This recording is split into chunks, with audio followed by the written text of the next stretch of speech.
আসসালামু আলাইকুম প্রিয় আপু ভাইয়ারা, আপনারা সবাই কেমন আছেন?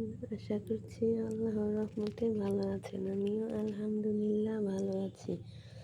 আজকে ঘর গোছানো প্লাস ঘর পরিপাটি রাখার 5টি গুরুত্বপূর্ণ টিপস নিয়ে চলে এসেছি।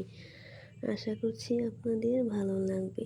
আমি যে খুব অভিজ্ঞ তা না, তবু আমি যেভাবে নিয়ম ফলো করে ঘর পরিপাটি রাখি বা রাখার চেষ্টা করি, ভাবলাম প্রিয় আপু ভাই আপনাদের সাথে শেয়ার করি।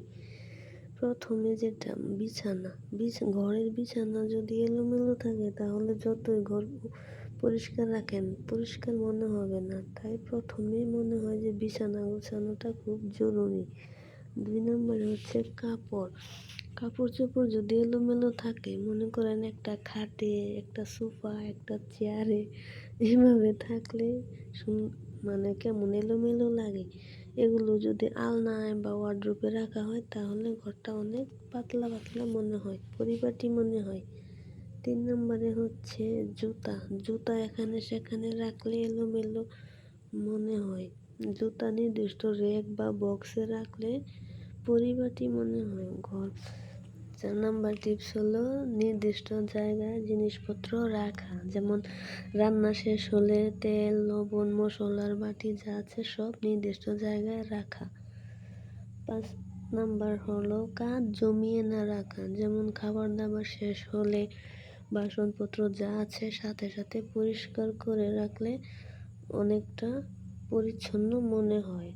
যেহেতু এই কাজগুলো আমাদের মেয়েদেরই করতে হয়, তাই এই কাজগুলো সাথে সাথে করে ফেললে আমাদেরও কষ্ট কম হয়। কাজ জমিয়ে রাখলে শরীরটা একটু অলসতা লাগে, তাই সাথে সাথে করে ফেললেই ভালো। যে আপুদের হেল্পিং হ্যান্ড আছে তাদের কথা আলাদা, কিন্তু যারা আমাদের মতো হেল্পিং হ্যান্ড ছাড়া নিজে কাজ করেন তাদেরকে তো অবশ্যই এসব বিষয়গুলো খেয়াল রাখতে হবে আর সেইভাবেই কাজ করতে হবে। একই কাজ এক একজন এক একভাবে করে। ঘর পরিষ্কার পরিচ্ছন্ন রাখার জন্য কোন কোন টিপস আপনারা ফলো করেন অবশ্যই কমেন্ট করে জানাতে পারেন। ভিডিওটি কেমন লেগেছে কমেন্ট করে অবশ্যই জানাবেন। পরবর্তী ভিডিও দেখার আমন্ত্রণ জানিয়ে আজকের মতো বিদায় নিচ্ছি। সবাই ভালো থাকবেন, নিরাপদে থাকবেন। আসসালামু আলাইকুম।